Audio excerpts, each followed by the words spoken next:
وہ کس کی زبان ہوتی ہے یا ٹویٹ کرتے ہیں کس کی دیکھیں ہوتا پہلے ہے؟ کی صحافت صاحب ہم نے ایسے لوگوں کے لیے نا اخبار لگوائے ہوئے تھے گھروں میں، جب زمانہ طالب علمی میں تھے تو اخبارات لگوائے تھے، کلاسرا صاحب کا کالم پڑھتے تھے شوق سے، انصار عباسی صاحب کا پڑھا کرتے تھے، اس کے علاوہ جاوید چودھری کا، جنید چودھری تھے، نہیں جاوید چودھری جی جاوید چودھری صاحب تھے، اس کے علاوہ چند ایک اور کالم نگار تھے جن کے کالم ہم بڑے شوق سے پڑھتے تھے کہ یار یہ لوگ بڑے جمہوریت پسند ہے. لیکن پھر جب وقت کے ساتھ ساتھ خود صحافت میں آئے، چیزوں کو دیکھا، جانچا پرکھا، تو پتہ چلا کہ یار یہ جتنے بھی اینٹی اسٹیبلشمنٹ ہے نا، یہ تقریباً 99.99% یہ اسٹیبلشمنٹ کے ہی ٹاؤٹ ہے، انہی کے در پہ حاضریاں دیتے ہیں. تو انصار عباسی صاحب کے حوالے سے بھی اب ہماری رائے تبدیل ہو چکی ہے.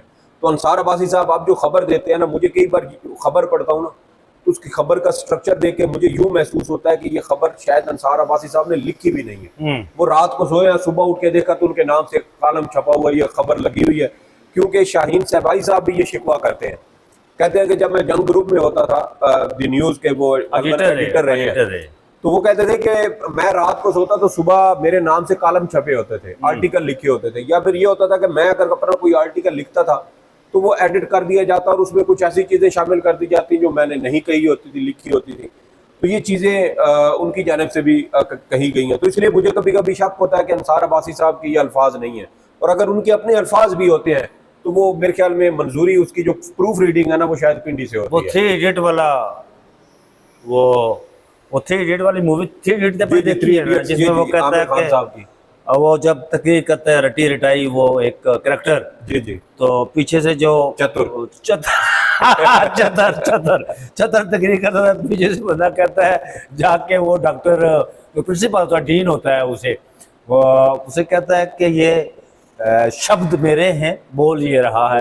پھر بعد میں جو کچھ ہوا اس کے ساتھ وہ تو ایک کہانی ہے، اور وہ سارا کچھ یہی ہے.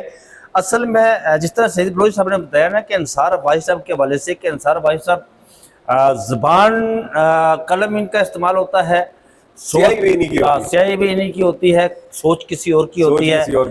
کیا پتا کہ رات کو سوئے ہوتے ہیں ٹھیک اپنے نشاندہی کی کہ صبح جو اس موقع پر ان کی طرف سے یہ ٹویٹ آنا عمران خان صاحب کا، یہ اس بات کی غماز ہے، اس بات کی غمازی کرتا ہے کہ ہماری اسٹیبلشمنٹ کو عمران خان صاحب کی اس طرح سے بلوچ صاحب نے بتایا کہ وہ مدد درکار ہے، گوڈے پیٹے پھنسے ہوئے ہیں. اور وہ ایک بار پھر خان صاحب کا ترلا کر رہے ہیں، خان صاحب کیونکہ خان صاحب ان کی پاکستان تحریک انصاف پاکستان کی سب سے بڑی سیاسی جماعت ہے، اور خان صاحب مقبول ترین لیڈر ہیں ملک کے.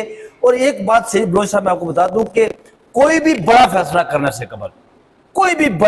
کرنے سے قبل جب تک ملک کا مقبول ترین شخصیت ساتھ نہ ہونا اس وقت تک فیصلہ نہیں ہو سکتا. میں آپ کو مثال دے، یہ فارم 47 کے لاسک شدہ شلوار پہنے کیا فیصلہ کریں گے؟ میں آپ کو مثال لنچ میں ساتھ نہیں. یہ دیکھیں مارچ کے مہینے میں ہوا تھا ثانیہ جعفر ایکسپریس، جی مارچ کے مہینے میں. اس کے بعد آپ نے یہاں پارلیمنٹ ہاؤس میں ایک قومی سلامتی کمیٹی کا اجلاس جو فیل ہو گیا تھا، اور اس میں ہوا کیا تھا کہ آپ نے کہا کہ دہشت گردوں کے خلاف آپریشن ہوگا.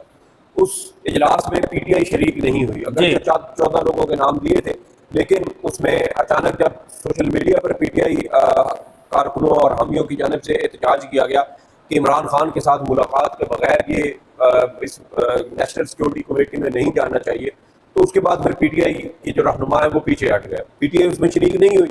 جو اعلامیہ جاری ہوا اس کے مطابق بڑا کہا گیا کہ یہ کریں گے، وہ کریں گے، امن لے کے آئیں گے، دہشت گردی کے خلاف کارروائی ہوگی، آپریشن ہوں گے، بلا بلا بڑی چیزیں آئیں. لیکن اس اعلامیے کو پی ٹی آئی کی عمران خان کی جو قبولیت ہے نا وہ نہیں ملی. تو جب وہ قبولیت نہیں ملی، تمام سیاسی جماعتیں تھیں، ہماری تینوں سروسز چیف بھی تھے، ایون کے جوائنٹ چیف بھی وہاں پر قومی سلامتی کے مشیر اس وقت نہیں تھے، لیکن وہ ڈی جی آئی صاحب بھی وہاں پہ موجود تھے. اتنی بھاری بھرکم نیشنل سیکورٹی کمیٹی کا اجلاس ہوا اور اس کے اعلامیے کی اتنے بھی نہیں تھی جتنی وہ پھول کی پتی کا وزن ہوتا ہے، اتنا بھی وزن نہیں تھا. وہ وزن عمران خان سے درخواست کی اور پھر یہ بھی کہا گیا کہ دوبارہ سے کوشش کی جائے گی کہ پی ٹی آئی کو اعتماد میں لیا جائے، اور اس کے بعد ایک بار پھر قومی سلامتی کمیٹی کا اجلاس بلایا جائے گا. رانا ثناء اللہ صاحب نے، بلاول نے بیان دیا، اس پر رانا ثناء اللہ صاحب نے بھی کہا جی بلاول کوشش کریں، اگر وہ عمران خان صاحب کو یہ پی ٹی آئی کو راضی کر لیتے ہیں تو ہم دوبارہ سے. لیکن سید بلوچ صاحب وہ اجلاس ہونے سے قبل ہی فلاپ ہو گیا تھا. جی اجلاس جب ہو رہا تھا رات کو تو اس سے قبل ہی وہ جب تک ملک کی سب سے بڑی سیاسی جماعت عمران خان صاحب موجود نہیں ہے تو وہ ہونے سے قبل فلاپ ہو گیا تھا. اور بالکل ایسے ہی سین اس وقت بن رہا ہے. بالخصوص یہ سارا سین بنا ہے جی فیلڈ مارشل اور ڈونلڈ ٹرمپ کی ملاقات کے بعد یہ سارا سین بنا ہے. میں اس خبر کی طرف آتا ہوں. خبر پہ آپ آئیں. وہ سعید بلوچ صاحب پہلے میں اگر آپ اجازت دیں تو میں پہلے کلپ سنا دوں کہ نجم سیٹھی صاحب یہ 2 منٹ کا کلپ ہے, 1 سے 1.5 منٹ کا, یہ سنا دوں میں کلپ تاکہ یہ کہیں ایسا شائبہ نہ گزرے کہ یہ ہم کہہ رہے ہیں. یہ نجم سیٹھی صاحب کہہ رہے ہیں اور باقر سجاد سید صاحب نے جو ڈان میں لکھا ہے وہ پڑھ کر آپ کو سنائیں گے کہ انہوں نے کیا لکھا ہے, پھر اس پر ہم اپنا تجزیہ دیں گے. پہلے یہ کلپ سن لیں. کہا جاتا ہے there is no free lunch in this world. Is this lunch for free? دیکھیے there is no free lunch, especially in America. American culture میں free lunch ہے. It's always you owe me, I'm paying a debt. This is a job. تو اب بات یہ ہے کہ مجھے آج کی خوشیوں میں جو کہ میں دیکھ رہا ہوں کہ پاکستان میں خوشیاں منائی جا رہی کہ یہ واہ واہ we are through, good times are about to roll. جیسے امریکہ نے ضیاء الحق کو سپورٹ کیا تھا, ایوب خان کو سپورٹ کیا تھا, مشرف کو سپورٹ کیا تھا, اور ابھی بھی باتیں آلریڈی 2030 کی ہونی شروع ہو گئی ہیں کہ 2030 میں پاکستان جو ہے وہ یہاں ہوگا اور وہاں ہوگا اور میں یہیں ہوں گا ٹو ٹیک اٹ تھرو. یہ باتیں ہو رہی ہیں. تو میں یہ سمجھتا ہوں کہ یہ اسی قسم کا اس وقت ایک ماحول بن رہا ہے یا بن چکا ہے. مگر ہمیشہ میری کوشش ہے کہ یاد دلا دوں میں کو ہینری کسنجر نے کیا کہا تھا. انہوں نے کہا تھا کہ امریکہ کے ساتھ دوستی کرنا بڑا خطرناک بات ہے, مگر دشمنی کرنا اس سے بھی زیادہ خطرناک ہے, یا دشمنی کرنا بڑی خطرناک بات ہے اور دوستی کرنا تو اور بھی خطرناک مہلک اس قسم کی بات ہے. جی بالکل ایسے ہی ہے. تو ایسے ہی ہے. تو اب بات یہ ہے کہ امریکہ دوستی شوستی کوئی نہیں ہوتی. ایوب خان صاحب جب گئے تھے 1960s mid 60s میں, اور ان کو فیلڈ مارشل تھے اور ان کو کانگریس کے اندر اسٹینڈنگ اوویشن ملی تھی, اور انہوں نے کتاب لکھی تھی فرینڈس ناٹ ماسٹرز. ٹھیک, مگر actually with America it doesn't work. There are no friends. America is the only master. ایک پریزیڈنٹ آئے یا دوسرا آئے, امریکہ از اونلی دا ماسٹر. اور یہ بھول جاتے ہیں ہمارے پریزیڈنٹس, کچھ غلط فہمی ہو جاتی ہے یا خوش فہمی ہو جاتی ہے کہ میں نے بڑے پرسنل گرڈ بنا لی ہے امریکن پریزیڈنٹ کے ساتھ. It doesn't work. It's too big and too much of a great power.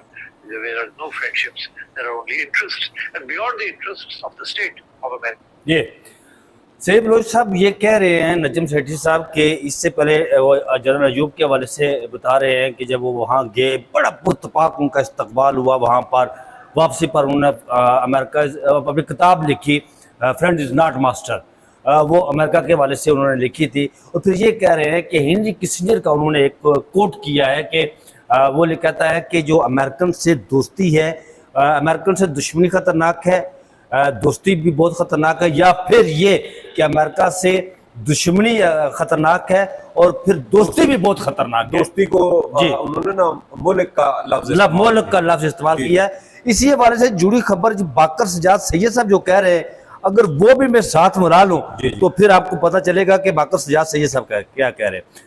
Baqir Sajjad سید صاحب کہہ رہے ہیں جی کہ یہ آج انہوں نے ڈان میں جو کالم لکھا ہے, بڑے مشہور صحافی ہے, بڑے آپ کہہ سکتے ہیں منجے ہوئے صحافی ہیں.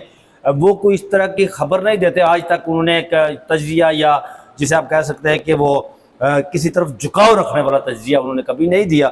وہ کہتے ہیں کہ زورانہ کوئی بھی مفت نہیں ہوتا. یہ انہوں نے کیچ لائن اس کی نکالی ہوئی ہے, انگلش میں نکالی ہوئی ہے لیکن میں اس کو ٹرانسلیٹ کیا ہے. وہ کہتے ہیں کہ وائٹ ہاؤس میں ایک غیر معمولی دن تھا, یہ جون کی جو ابھی ملاقات ہوئی ہے اس میں. اس سے پہلے کبھی کسی امریکی صدر نے پاکستان کے حاضر چیف آف آرمی سٹاف کی خصوصی اعلیٰ سطحی, انہوں نے یہ لفظ حاضر اس لیے لکھا ہے کہ اگر ضیاء الحق گیا تھا تو بطور صدر گیا تھا, ایوب خان بطور صدر گیا تھا, اور مشرف بھی بطور صدر گیا تھا. میزبانی نہیں کی. دونوں ممالک کے درمیان کئی دہائیوں پر مشتمل فوجی تعاون کے باوجود اس نوعیت کے کسی ملاقات کی ماضی میں کوئی مثال نہیں ملتی. یہ ملاقات خاص طور پر بالخصوص اس لیے بھی دلچسپ ہے کیونکہ صدر ڈونلڈ ٹرمپ نے کیبنٹ روم سے زورانے کے لیے فیلڈ مارشل عاصم منیر سے نجی طور پر ملاقات اس وقت کی کہ جب اسرائیل اور ایران کے درمیان بڑھتی ہوئی کشیدگی کے خطے کی ایک بڑی جنگ میں تبدیل ہونے کے خطرات میں اضافہ ہو رہا ہے۔ وہ آگے کہتے ہیں کہ اس ملاقات میں پاکستان کے کسی سول نمائندے نے شرکت نہیں کی، ایون جو ساتھ گئے ہوئے تھے وزیر داخلہ وہ بھی اس میں شامل نہیں تھے، محسن نقوی صاحب۔ یہ صرف نہ کوئی سفیر تھا نہ وزیر خارجہ، وہ یہ بھی لکھ رہے ہیں صرف آرمی چیف اور پاکستان کے اعلیٰ انٹیلیجنس افسر لیفٹیننٹ جنرل عاصم ملک صاحب موجود تھے، اور دوسری طرف موجود تھے جناب ٹرمپ کے مشیر بھی، اور ٹرمپ بھی موجود تھا وہاں پر۔ پاکستان کی طرف سے صرف دو شخصیات تھی۔ انہوں نے آگے یہ کہا کہ وہ اپنے ذرائع، انہوں نے کہا کہ اس میں کچھ بہت ساری باتیں ہوئی، لیکن مختصر انداز میں منتخب کردہ گروپ نے ظاہر کیا کہ دانو فریقین کے خیال میں یہ ملاقات کتنی عام اور سنجیدہ تھی۔ میں پاکستان اس کے بعد پتہ ہے کہ آپ کو یہاں سے ایک بیان آیا تھا ایران والے معاملے پر، انہوں نے ذکر کیا ہے کہ کچھ بات چیت ہوئی ہے آئی ایس پی۔ آگے وہ کہتے ہیں کہ ذرائع، وہ اپنا ذرائع استعمال کرتے ہیں لفظ کہ میرے ذرائع کے مطابق اس میں کوئی حتمی فیصلہ یا معاہدہ نہیں ہوا، لیکن کچھ ایسے خیالات کا تبادلہ ہوا، کچھ ایسی ڈیمانڈ کی گئی پاکستان سے جو ناقابل بیاں ہے۔ یہ لفظ استعمال کیا ہوا۔ دیکھیں اب آپ امریکہ اور ادھر ادھر کی جتنی بھی خبریں آئی ہیں، بلکہ رات کو جو CNN18 کی جانب سے خبر دی گئی تھی کہ امریکی صدر کی جانب سے ایران کے خلاف پاکستان سے نہ صرف بندرگاہیں مانگی گئی ہیں بلکہ پاکستان سے بیسز، ایئر بیسز کا بھی مطالبہ۔ یہ 1200 کلومیٹر آپ کی سرحد ایران کے ساتھ ملتی ہے نا جی، جو بلوچستان والی ہے۔ اور ساتھ انہوں نے اس میں بھارتی میڈیا یہ بھی کہتا ہے کہ اس کے بدلے کہ اگر پاکستان ایئر بیسز دے، بندرگاہیں امریکہ کے حوالے کرے ایران کے معاملے پر، تو اس کے بدلے میں پاکستان کو 5th جنریشن طیارے امریکہ کی جانب سے دیے جا سکتے ہیں۔ ویسے مجھے یہ بات بڑی مشکوک سی لگتی ہے کہ وہ طیارے جو پچھلے تقریباً کوئی 30-35 سال سے امریکہ صرف اپنے حد تک یا اپنے انتہائی قریبی 2-3 ممالک کو اس نے دیے ہیں، اسرائیل ہو گیا، غالباً برطانیہ ہو گیا، یا اس طرح ایک آدھ اور ممالک ہوگا جس کو یہ 5th جنریشن طیارے ملے ہیں۔ دنیا میں امریکہ نے کسی ملک کو یہ ایکسپورٹ نہیں کیے۔ ابھی حالیہ جو پاک بھارت کشیدگی ہوئی ہے اس میں بھارت اب یہ مطالبہ کر رہا ہے کہ ہمیں امریکہ سے F-35 یا F-22 طیارے ان سے لینے چاہیے، لیکن ابھی تک اس میں بھی کوئی پیش رفت نہیں ہوئی، اگرچہ انڈیا کی خواہش ضرور ہے۔ تو پھر سوال یہ پیدا ہوتا ہے کہ یہ اتنی جدید ترین اسٹیلتھ ٹیکنالوجی پاکستان کو اچانک بھاگتے بھاگتے آپ کیسے دینے پر تیار ہو چکے ہیں؟ ایران کی جنگ جس میں امریکہ کو ایون کہ برطانیہ اور یورپ کی بھی واضح اور کھلی حمایت حاصل نہیں ہے، ایک ایسی جنگ جس میں فرانس، یورپ، امریکہ اور اسرائیل کو یہ وارننگ دے رہے ہیں کہ آپ ایران میں ریجیم چینج کا جو آپ کا ایک مقصد ہے آپ اس سے پیچھے ہٹ جائیں، ورنہ اس کے بڑے ہی تباہ کن نتائج ہو سکتے ہیں۔ اس سے پہلے ہم نے دیکھا افغانستان کے معاملے میں، عراق کے معاملے میں، شام کے معاملے میں، لیبیا کے معاملے میں نیٹو کو اس طرح ہم نے اختلافات میں تقسیم ہوتے نہیں دیکھا جیسے ایران والے معاملے پر ہیں۔ تو اس لیے چیزیں ساری نہ امریکہ کی فیور میں ہیں نہ اسرائیل کی فیور میں ہیں۔ مطلب آپ کہہ سکتے ہیں جی سید بلوچ صاحب کہ جس طرح ہم اس ملاقات کے حوالے سے ہم پاکستانی قوم تفصیلات کا اظہار کر رہی تھی، وہ خبریں آنا شروع ہو گئی جس کا ہمیں ڈر تھا۔ جی، تو میں وہی کہہ رہا ہوں کہ یہ جو بھارتی میڈیا نے خبر دی ہے، جس کی آج پاکستان کے مختلف جو سوشل میڈیا اکاؤنٹس ہیں ان کی جانب سے فیک نیوز اور پراپیگنڈا اور اس طرح کی وہ آگے سے ایک نریٹو بنانے کی کوشش کی جا رہی ہے، تو پھر سوال یہاں پر یہ پیدا ہوتا ہے کہ اگر یہ خبر غلط ہے جیسے کہ انڈین میڈیا نے رپورٹ کیا تو آپ اس کی باقاعدہ تردید کر دیں آفیشلی، یہ سب سے آسان اور بہتر ہوتا ہے۔ اس سے یہ بھی جو پاکستانی عوام ہے افواہیں نہیں پھیلتی، اور سب سے بڑھ کر کے پاکستانی عوام کو بھی یقین ہو جائے گا کہ ہماری فوج یا اسٹیبلشمنٹ اس وقت کس سوچ کے ساتھ ایران والے معاملے کو دیکھ رہی ہے۔ تو یہ ایک چیز ہے۔ دوسرا، اب یہ جو انہوں نے لکھا کہ ناقابل بیان قسم کی باتیں ہوئی ہیں، تو اس میں دیکھیں جو خبر ISPR کی جانب سے چلوائی گئی کہ اس میں کرپٹو پر بات ہوئی، معدنیات پر بات ہوئی، اس کے علاوہ پاکستان اور امریکہ کے تعلقات کو مزید بہتر کرنے کے معاملے پر بات ہوئی، یہ تو وہ چیزیں ہیں جو رپورٹ ہو گئی۔ یہ تو یہاں پر جو ناقابل بیان قسم کی باتیں ہیں یہ تو اعلامیے میں یا اس پریس ریلیز میں یہ چیزیں نہیں ہیں۔ تو پھر ان خبروں کو کہ یہ ناقابل بیان اور بڑی ہی مبہم قسم کی خبریں ہیں، اس کو اگر آپ بھارتی میڈیا کی خبر کے ساتھ کہیں ملا کر پڑھیں تو ہمیں کچھ نہ کچھ اس میں تال میل بنتا دکھائی دیتا ہے کہ کوئی دیکھیں ناقابل بیان تو پھر اس وقت ہمارے ہاں موجودہ حالات میں تو صرف ایران کا معاملہ ایسا ہے جس پر پاکستانیوں کے جذبات ہیں، اور وہ جو خدشات ہمارے ہیں وہ یہی ہیں کہ جو ایئر بیسز کے حوالے سے، بندرگاہیں کے حوالے سے، تو یہ ہمارے خدشات ہیں پاکستانی قوم کے کیونکہ سید بلوچ صاحب ہم جب بھی پرائی جنگ میں کودتے ہیں نا تو ہمیں ہمیشہ نقصان ہوا. دیکھیں آپ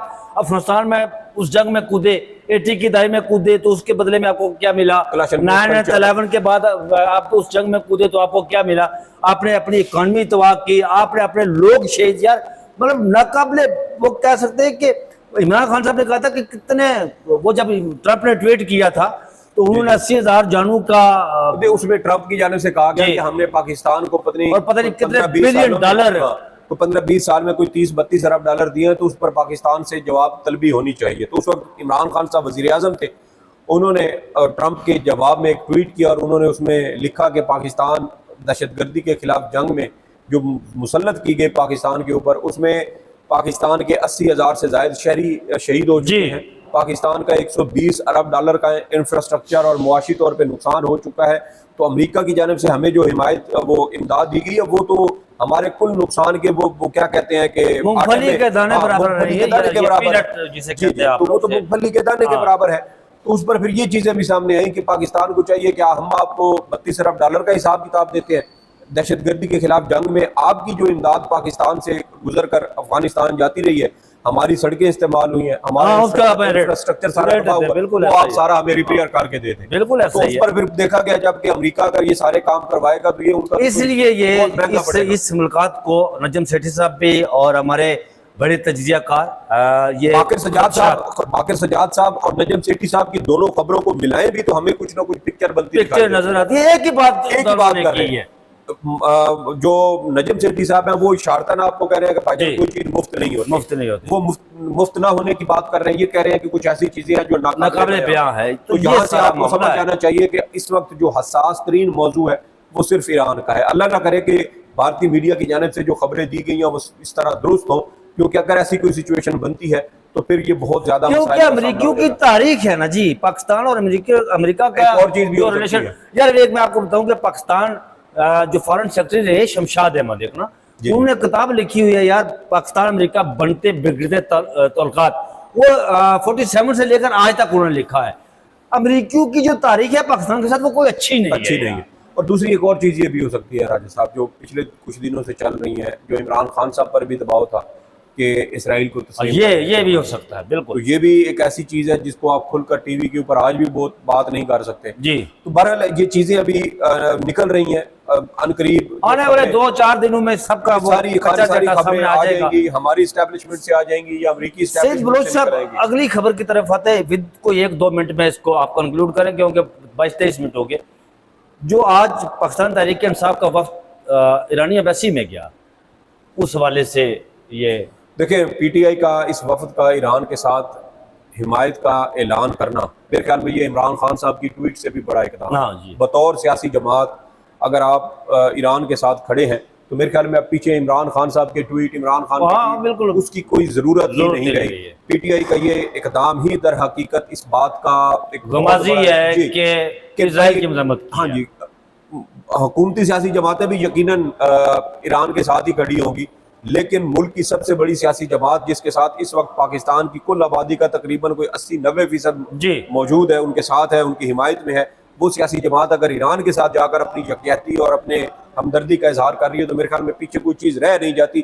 پھر وہی بات آ جاتی ہے کہ اکیلی پی ٹی آئی گئی ہے تو اس کی بات میں زیادہ وزن ہے, پوری حکومت اٹھ کے چلی جائے ایرانی ایمبیسی میں تو اس کی اتنی وقت نہیں ہے. تو یہیں سے آپ اندازہ لگا لیں کہ عمران خان صاحب جیل سے بیٹھ کر ابھی بھی نہ صرف پارٹی کو بلکہ پورے پاکستان کی سیاست کو آج بھی خود کنٹرول کر رہے ہیں.